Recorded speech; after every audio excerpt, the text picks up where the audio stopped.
Let's get a little boots on the ground today. We're going to talk about companies that you can promote your business with in order to try and build a customer base. You got to remember, you're not the only one who serves that sweet, sweet Mrs. Jones. Let's go.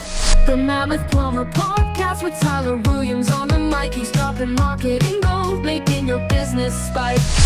Okay, so I have a list of types of companies that you can do co-promotions with that I think will really help cement you into pockets of a network with very little effort and very little spend compared to running heavy advertising. Now, all this stuff works best when you're doing advertising and then you start dovetailing into other these things.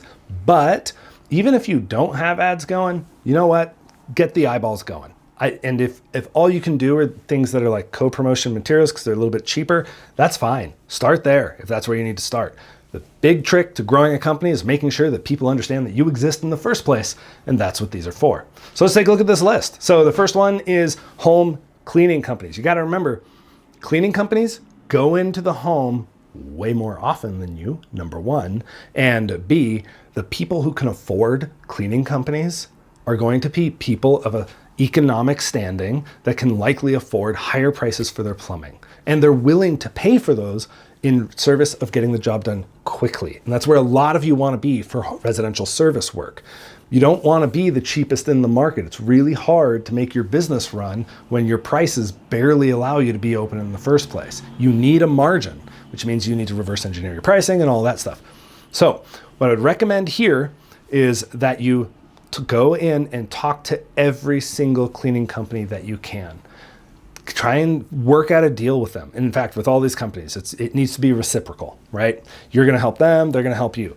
Now you can say, hey, what if I pay you $2,000 this month, and for every home your company goes into, we'll give you this. Or, hey, for every call we get from this flyer we're putting in your materials, that we give you a kickback for that too, right? Those are things that you can do. But the big thing is you got to remember they have a captive audience. And that is home cleaning services is absolutely going to be the busy homeowner who just wants things done. So that's a good one. Another one is landscaping and lawn care. Same sort of deal. Number one, landscaping is big stuff. So landscaping, it's like a kitchen remodel. It's not going to happen very often, but they do get into residential, not homes, but eyeballs. And so you could talk to those company, but when you come into lawn care, that's another very frequent service. And anytime that you can dovetail your business with something that goes into the home or serves the home more often than you typically would, it's going to work in your favor. So think about what's equitable as far as what they're offering and what you're offering them in order to have a partnership.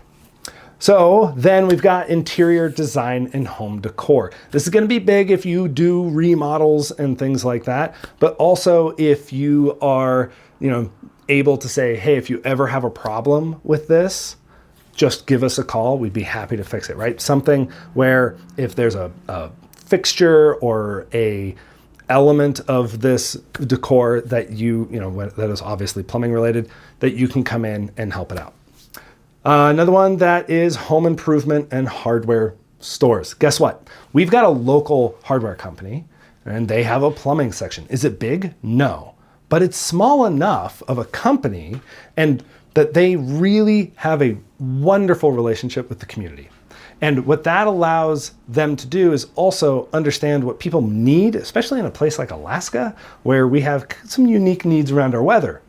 Well, what you can end up doing is walking into these places. You can usually get in front of the manager or even the owner and say, hey, I run a plumbing company and I know that people come to you for parts. What I'd like to do is somehow partner with you. I'll buy my parts from you. I will do service if you run into anybody who needs service, and you can work out a deal somewhere along those lines. Co-promotions are very deal sort of specific. Like you got to negotiate a little bit and figure out, hey, what works for you? What works for me? Does this sound good? And you know what? You don't know where you stand until you start getting no's, but then you can sort of reverse engineer, well, what works? Don't give it away for free at the start though. Real estate agencies. Now, let's talk about this one. A lot of you don't like realtors, and I understand that. And if you don't have to rely on realtors, okay, fine. But in the early days, you kind of just got to get your leads wherever they can come from. This would be something like most real estate agencies will have like a home buyer packet, and you can go ahead and see if you can buy space or have some form of a trade. Because if, let's say, you go in and you do a major, or you do some work on a building, and you catch wind that, oh, okay, they're going to sell this building, any real estate agent, this isn't agency, but agent would absolutely pick up that lead. They are hungry and they are very bullish, and they will work their leads that they've been trained. So I recommend that if you want to try and open up this door, do it. Give it a shot. Some of you will have a hard time with some of these. Some of you won't. And that's the way it goes. Different markets, different areas, different mentalities, and different priorities for your different businesses. And that's okay. All right, home appliance retailers. So this might be hard if you've got large retailers like Lowe's, Home Depot. They usually have sort of a program that you can tap your business into. But if you have anybody who does appliance service, that is usually a smaller way to go. The retailers these days aren't what they used to be. It used to be we had like, yeah, and then we're going to go get the laundry stuff from the laundry guy. Not anymore. Now it's like, all right, we're going to go to Lowe's or Home Depot or whatever. So what you could do though is absolutely like look for the people who service the units that they sell. Ask them who they have on call for going into homes if you ever have a problem with yours, and they're going to give you some companies. And then you can go ahead and contact those companies and say, hey, I know you get into the home. I know you serve the homeowner. You serve them about as often as I do. What can we do together, right? Tell you what, let's talk. And that all helps. All right. And the last one I have here, and this is fitness and wellness centers and spas. So you got to think about, this is going to vary by market, but you got to think about how many women are in the yoga studio that you never go into, but who own a home and who are taking classes and chatter amongst themselves. How can you treat those women differently than any other plumber in the market? How can you show up, maybe not after yoga, but like with cookies or like something to give to them, with a little like, hey, we want to be your favorite plumber. Think about ways that you can get in on that. What if you talk to a yoga studio? This is a weird one, but I kind of like it. What if you talk to a yoga studio and you're like, hey, you've got these yoga mats here that people use if they forget theirs, right? Well, what if I put my logo on a bunch of yoga mats, brought them to you, and you used those? I'll buy them, I will give them to you, but they have my logo right on the headspace. So they're looking at it every time they're doing downward dog. Perfect, right?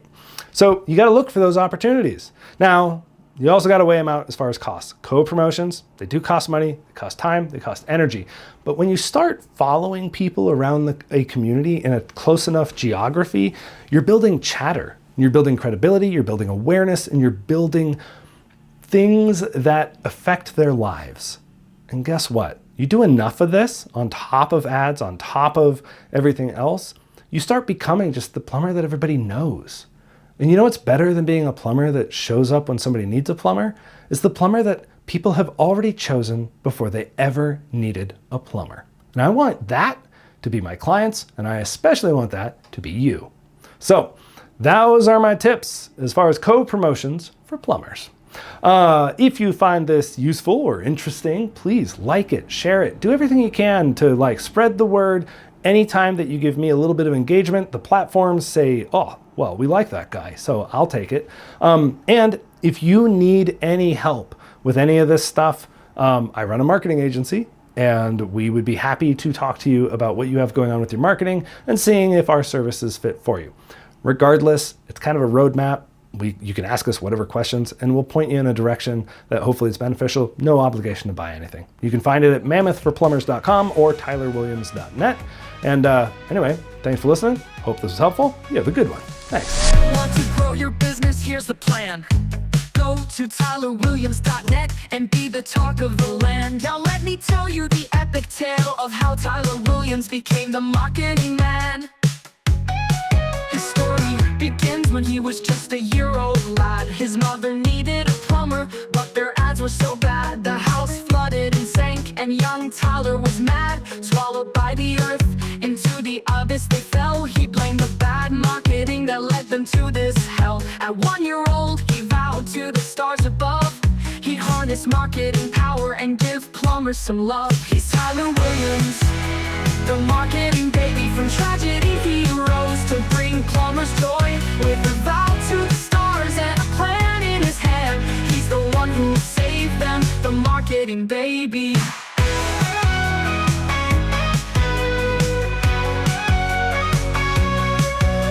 10 years later he set out on a quest to find ancient secrets that would make him the best. He tamed Mark the Mammoth and rode the wilderness vast, fighting bland campaigns, leaving them in the past. In a glowing cave with light so bright, he found a dead wizard clutching tablets of might. For 30 long years, he studied those stones, deciphering marketing secrets that shook him to his bones. He's Tyler Williams, the marketing boy, imbued with power, turning pain into joy. With fire in his eyes and stone-carved campaigns, he brings plumbers the truth to ease their pains. 30 years later, he emerged from the cave, riding Mark the Mammoth, a legend so brave. Back to Alaska, with tablets in tow, he chiseled new ads ready to make them glow. His campaigns were epic, like discovering fire. Plumbers were soar, lifted ever higher. He hit the launch button, the world wasn't prepared. Neighborhoods flooded with jokes as Tyler declared.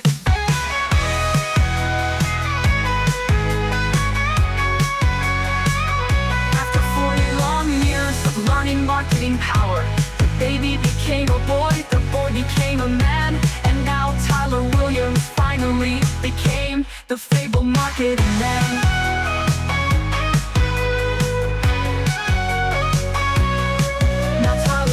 The world with boldness and might, crafting campaigns that set everything right. He's bald, bearded, with glasses in place, laughs at his jokes, but they're never out of place. With a smile and a wink, he launches the show. His ads are dumb, but they make plumbers grow. He's the marketing man with campaigns so grand, bringing plumbers out of the Stone Age as he planned. So when you see Tyler, remember his quest. He's the marketing man who's simply the best. Bold and bold with a mission so grand. He's Tyler Williams, the marketing man.